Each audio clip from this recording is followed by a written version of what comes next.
ಇನ್ನು ರಾಜ್ಯ ಸರ್ಕಾರದಲ್ಲಿ ಬಿಗ್ ಚೇಂಜ್ ಆಗೋದು ಮಾತ್ರ ಖಂಡಿತ. ಕಾಂಗ್ರೆಸ್ನಲ್ಲಿ ಪದೇ ಪದೇ ನಡೀತಾ ಇದೆ ರಹಸ್ಯವಾದಂತಹ ಸಭೆಗಳು. ಹಿರಿಯ ಮಂತ್ರಿಗಳಿಂದ ಪದೇ ಪದೇ ಗೌಪ್ಯವಾದಂತಹ ಮೀಟಿಂಗ್ಗಳನ್ನು ಮಾಡ್ತಾ ಇದ್ದಾರೆ. ಕಾಂಗ್ರೆಸ್ನಲ್ಲಿ ಅಲ್ಪಸಂಖ್ಯಾತ ನಾಯಕರ ಕಡೆಗಣನೆ ಬಗ್ಗೆ ಆಗಿರ್ಬೋದು. ಈಗಾಗಲೇ ಅಬ್ದುಲ್ ಜಬ್ಬಾರ್ ನಜೀರ್ ತಲೆದಂಡ ಆಗಿದೆ. ಜಮೀರ್ ತಲೆದಂಡದ ಬಗ್ಗೆಯೂ ಕೂಡ ನಾನಾ ವದಂತಿಗಳು ಕೂಡ ಕೇಳಿಬರ್ತಾ ಇದೆ. ಇದರ ಬೆನ್ನಲ್ಲೇ ಸಭೆ ಮೇಲೆ ಸಭೆಗಳನ್ನು ಮಾಡ್ತಾ ಇದ್ದಾರೆ ಸೀನಿಯರ್ಸ್. ನಿನ್ನೆಯೂ ಕೂಡ ಪರಂ ನೇತೃತ್ವದಲ್ಲಿ ಮತ್ತೊಂದು ಮೀಟಿಂಗನ್ನು ಮಾಡಿದ್ದಾರೆ. ಇತ್ತೀಚೆಗಷ್ಟೇ ಮಹದೇವಪ್ಪ ಭೇಟಿಯಾಗಿದ್ದಂತಹ ಜಮೀರ್ ಅವರು ದೆಹಲಿ ಹೋಗೋಕೆ ಇನ್ನೊಂದು ಕಡೆ ತಯಾರಾಗಿ ನಿಂತ್ಕೊಂಡಿದ್ದಾರೆ ಸಾವುಕಾರ್ ಅವರು.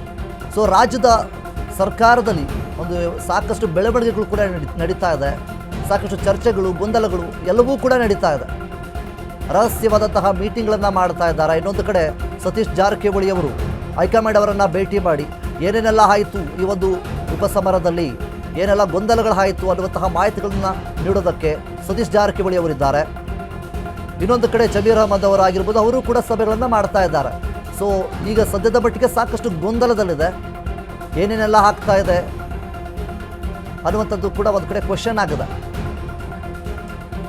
ಕಾಂಗ್ರೆಸ್ನಲ್ಲಿ ಪದೇ ಪದೇ ಈ ರೀತಿಯಾಗಿ ಸಭೆಗಳನ್ನು ನಡೆಸ್ತಾನೆ ಬರ್ತಾ ಇದ್ದಾರೆ. ರಹಸ್ಯವಾದಂತಹ ಸಭೆಗಳು, ಗೌಪ್ಯವಾದಂತಹ ಸಭೆಗಳನ್ನು ಮಾಡ್ತಾ ಇದ್ದಾರೆ. ಇದರ ಹಿಂದಿನ ಉದ್ದೇಶ ಏನಿರ್ಬೋದು, ಯಾವ ಒಂದು ವಿಚಾರದ ಬಗ್ಗೆ ಸಭೆಗಳನ್ನು ಮಾಡ್ತಾ ಇರ್ಬೋದು ಅನ್ನುವಂಥದ್ದು ಸಹಜವಾಗಿ ಒಂದಿಷ್ಟು ಅನುಮಾನಗಳು ಕೂಡ ಮೂಡುತ್ತೆ. ಸೊ ಹೀಗಿರಬೇಕಾದ್ರೆ ನಾವಿಲ್ಲಿ ಗಮನಿಸಬೇಕಾಗಿರುವಂಥದ್ದು ಏನಪ್ಪ ಅಂತಂದರೆ, ಯಾವಾಗ ಉಪಸಮರ ಆಯಿತು ಆ ಒಂದು ಸಂದರ್ಭದಲ್ಲಿ ಕಾಂಗ್ರೆಸ್ನ ವಲಯದಲ್ಲಿ ಸಾಕಷ್ಟು ಗೊಂದಲಗಳು, ಚರ್ಚೆಗಳು, ಮುನಿಸು, ಜಗಳ ಎಲ್ಲವೂ ಕೂಡ ಉಟ್ಕೊಂಡು ಬಂತು. ಪ್ರಚಾರಕ್ಕೆ ಮುಖ್ಯವಾಗಿ ಮುಸ್ಲಿಂ ನಾಯಕರು ಬಂದಿಲ್ಲ ಅನ್ನುವಂತಹ ಆರೋಪ ಆಗಿರ್ಬೋದು, ಅಥವಾ ಮುಸ್ಲಿಮರಿಗೆ ಮುಖ್ಯವಾಗಿ ಟಿಕೆಟ್ ನೀಡಿಲ್ಲ ಅನ್ನುವಂತಹ ಆರೋಪಗಳಾಗಿರ್ಬೋದು. ಇದರಿಂದ ಮುಸ್ಲಿಮರು ಒಂದಿಷ್ಟು ಏನು ಜಬ್ಬಾರ್ ಅವರಾಗಿರ್ಬೋದು, ನಜೀರ್ ಅವರಾಗಿರ್ಬೋದು, ಅಫ್ರೀನ್ ಖಾನ್ ಅವರಾಗಿರ್ಬೋದು, ಇವು ಮೂರನ್ನು ಕೂಡ ಅಮಾನತು ಮಾಡೋದು, ಉಚ್ಚಾಟನೆ ಮಾಡೋದು, ಇವೆಲ್ಲವನ್ನೂ ಕೂಡ ನಾವು ನೋಡಿದ್ವಿ. ಸೊ ಹೀಗಿರಬೇಕಾದ್ರೆ ಸಾಕಷ್ಟು ರಹಸ್ಯವಾದಂತಹ ಸಭೆಗಳನ್ನು ಕೂಡ ನಡೆಸ್ತಾ ಇದ್ದಾರೆ. ಒಂದು ಕಾಂಗ್ರೆಸ್ನ ವಲಯದಲ್ಲಿ ದೊಡ್ಡ ಮಟ್ಟದ ರೀತಿಯಲ್ಲಿ ಗೌಪ್ಯವಾದಂತಹ ಸಭೆಗಳು, ರಹಸ್ಯವಾದಂತಹ ಸಭೆಗಳು ಎಲ್ಲವೂ ಕೂಡ ಮಾಡ್ತಾ ಇದ್ದಾರೆ. ಹಾಗಾದರೆ ಇದರ ಹಿಂದಿನ ಒಂದು ಈ ಹಿಂದೆ ಏನು ಉದ್ದೇಶವನ್ನು ಇಟ್ಕೊಂಡು ಈ ರೀತಿಯಾಗಿ ಇವರು ಸಭೆಗಳನ್ನು ಮಾಡ್ತಾ ಇದ್ದಾರೆ? ಯಾಕೆ ಅಂತಂದರೆ, ಒಂದು ಕಡೆ ಸತೀಶ್ ಜಾರಕಿಹೊಳಿ ಅವರು ಕೂಡ ಹೈಕಮಾಂಡನ್ನು ಭೇಟಿ ಮಾಡೋಕ್ಕೆ ಮುಂದಾಗಿದ್ದಾರೆ. ಇನ್ನೇನು ಈ ವಾರದಲ್ಲಿ ಹೈಕಮಾಂಡ್ ಅವರನ್ನು ಭೇಟಿ ಆಗ್ತಾರೆ. ಹೈಕಮಾಂಡ್ ಅವರನ್ನು ಭೇಟಿಯಾಗಿ ಉಪಸಮರದಲ್ಲಿ ಏನೇನೆಲ್ಲ ಆಯಿತು, ರಾಜ್ಯದಲ್ಲಿ ಏನೆಲ್ಲ ಪರಿಸ್ಥಿತಿ ಯಾವ್ಯಾವ ರೀತಿಯಲ್ಲಿದೆ, ಎಲ್ಲ ಮಾಹಿತಿಗಳನ್ನು, ಎಲ್ಲ ರಿಪೋರ್ಟನ್ನು ಹೈಕಮಾಂಡ್ ಅವರಿಗೆ ಸತೀಶ್ ಜಾರಕಿಹೊಳಿ ಅವರು ನೀಡ್ತಾರೆ.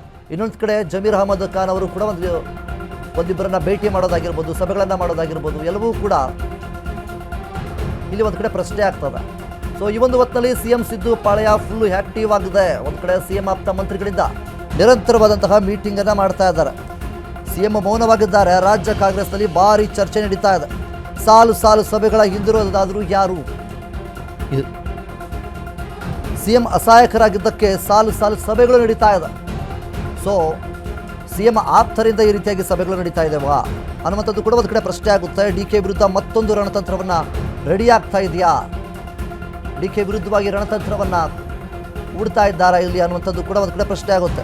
ಹಿರಿಯರು ಒಟ್ಟಿಗೆ ದಿಲ್ಲಿಗೆ ಹೋಗುವ ಪ್ಲ್ಯಾನನ್ನು ಮಾಡಿದ್ದಾರಾ, ಅಥವಾ ನಾಯಕತ್ವದಿಂದ ಡಿ ಕೆ ದೂರ ಇಡಲು ಈ ತಂತ್ರವನ್ನು ಮಾಡ್ತಾ ಇದ್ದಾರಾ ಅನ್ನುವಂಥದ್ದು ಕೂಡ ಒಂದು ಕಡೆ ಪ್ರಶ್ನೆ ಆಗುತ್ತೆ. ಕಾಂಗ್ರೆಸ್ನ ಪಡಸಾಲೆಯಲ್ಲಿ ನಡೆದಿದೆ ಹೀಗೊಂದು ಚರ್ಚೆ. ಇನ್ನು ಇದ್ರ ಬಗ್ಗೆ ಹೆಚ್ಚಿನ ಮಾಹಿತಿ ನೀಡೋದಕ್ಕೆ ನಮ್ಮ ಪ್ರತಿನಿಧಿ ದೀಪಾ ನೇರ ಸಂಪರ್ಕದಲ್ಲಿದ್ದಾರೆ.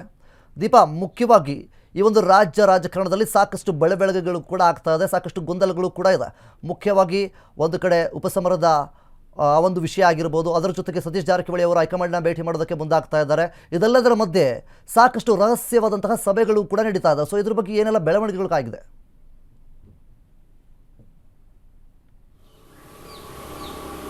ವಿನೋದ್, ಒಂದು ಉಪಚುನಾವಣೆಯ ಕ್ಷೇತ್ರದ ವಿಚಾರವಾಗಿ ಇಷ್ಟೊಂದು ತಲೆ ಕೆಡಿಸ್ಕೊಂಡಿದ್ದಾರೆ ರಾಜ್ಯ ನಾಯಕರು ಅನ್ನುವಂತಹ ಪ್ರಶ್ನೆ ಮೂಡಿದೆ.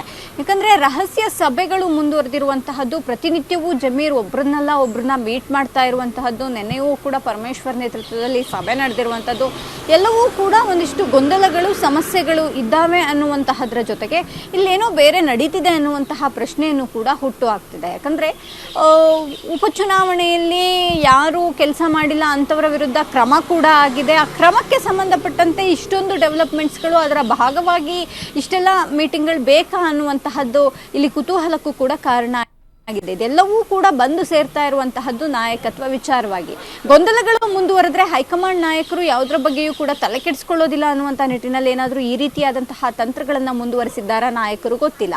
ಆದರೆ ಇದೆಲ್ಲದರಿಂದ ಕೂಡ ದೊಡ್ಡ ಮಟ್ಟಿನ ಡ್ಯಾಮೇಜ್ ಡಿ.ಕೆ. ಶಿವಕುಮಾರ್ ಅವ್ರಿಗೆ ಆಗ್ತಿದೆಯೇ ಹೊರತು ಬೇರೆ ಯಾರಿಗೂ ಅಲ್ಲ. ಒಂದು ಹಂತಕ್ಕೆ ಸಿ.ಎಂ. ಸಿದ್ದರಾಮಯ್ಯ ಅಸಹಾಯಕರಾಗಿದ್ದಾರೆ ಅನ್ನುವಂತಹದನ್ನು ಖುದ್ದು ಅವರ ಆಪ್ತ ಮಾಜಿ ಶಾಸಕರುಗಳು ಸಚಿವರುಗಳು ಹೇಳ್ತಾ ಇರುವಂತಹ ಬೆನ್ನಲ್ಲೇ ಸತೀಶ್ ಜಾರಕಿಹೊಳಿ ಅವರು ಕೂಡ ಬಹಿರಂಗವಾಗಿ ಒಂದು ಅಸಮಾಧಾನವನ್ನು ಹೊರಹಾಕಿದ್ರು. ಅಲ್ಪಸಂಖ್ಯಾತ ಸಮುದಾಯವನ್ನು ಹೀಗೆ ದೂರ ಮಾಡುವಂತಹದ್ದು ಅಥವಾ ಅದರ ವಿರುದ್ಧ ಕ್ರಮ ತೆಗೆದುಕೊಳ್ಳುವಂತಹದ್ದು ಸರಿಯಲ್ಲ.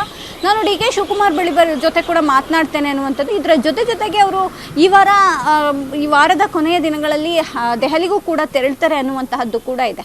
ಈಗ ದೆಹಲಿಗೂ ತೆರಳೋದಕ್ಕೆ ಮುನ್ನ ಈ ರೀತಿಯಾದಂತಹ ಸಭೆಗಳು ಮುಂದುವರೆದಿರುವಂತಹದ್ದು ಯಾವ ಕಾರಣಕ್ಕೆ ಅನ್ನುವಂತಹದ್ದು ಪ್ರಶ್ನೆಯನ್ನು ಹೇಳುವಂತೆ ಮಾಡಿದೆ. ಇದರ ಜೊತೆಗೆ ಎಲ್ಲೋ ಒಂದು ಕಡೆ ಉಪಚುನಾವಣೆಯಲ್ಲಿ ಹಿಂದೆ ಸಾಕಷ್ಟು ಪಕ್ಷ ವಿರೋಧಿ ಚಟುವಟಿಕೆಗಳು ನಡೆದಿತ್ತು. ಉಪಚುನಾವಣೆಗಳಲ್ಲಿ ಕೆಲಸ ಮಾಡದೇ ಇರೋದಾಗಿತ್ತು. ಇವನ್ ಲೋಕಸಭಾ ಚುನಾವಣೆಯಲ್ಲಿ ಒಂದಿಷ್ಟು ಕ್ಷೇತ್ರಗಳಲ್ಲಿ ಕೆಲಸವೇ ಆಗದೇ ಇರುವಂತಹ ಪರಿಸ್ಥಿತಿ ಕೂಡ ನಿರ್ಮಾಣ ಆಗಿತ್ತು. ಆಗಲೂ ಕೂಡ ಹೈಕಮಾಂಡ್ಗೆ ರಿಪೋರ್ಟ್ ಹೋದಂತಹ ಸಂದರ್ಭದಲ್ಲಿ ಹೈಕಮಾಂಡ್ ತೀರ ಮಟ್ಟಿನ ಯಾವುದೇ ರೀತಿಯಾದಂತಹ ಕ್ರಮವನ್ನು ತೆಗೆದುಕೊಳ್ಳಿಲ್ಲ. ಅದು ಗೊತ್ತಿರುವಂತಹ ವಿಚಾರ. ಯಾಕಂದರೆ ಬಾಗಲಕೋಟೆ ಆ ಭಾಗದಲ್ಲಿ ದೊಡ್ಡ ಮಟ್ಟಿನ ಎಫೆಕ್ಟ್ ಆಗಿತ್ತು, ಬೀದರಲ್ಲಾಗಿತ್ತು. ಆದರೂ ಕೂಡ ಹೈಕಮಾಂಡ್ ಯಾವುದಕ್ಕೂ ತಲೆ ಕೆಡಿಸ್ಕೊಂಡಿರಲಿಲ್ಲ. ಆದರೆ ಈಗ ಯಾಕೆ ದಾವಣಗೆರೆ ದಕ್ಷಿಣದ ಉಪಚುನಾವಣೆ ಬಗ್ಗೆ ಇಷ್ಟೊಂದು ತಲೆ ಕೆಡಿಸ್ಕೊಳ್ತಾ ಇದೆ? ಅದು ರಹಸ್ಯ ಸಭೆಗಳು ನಡೀತಾ ಇದೆ, ಇಬ್ಬರನ್ನ ತಲೆದಂಡ ಮಾಡಲಾಗಿದೆ. ಇದ್ರ ಹಿಂದೆ ಮತ್ತೇನೋ ಇದೆ ಅನ್ನುವಂತಹ ಕುತೂಹಲ ಸಹಜವಾಗಿ ಮೂಡಿದೆ. Vinod. Okay, thank you Deepa, thank you.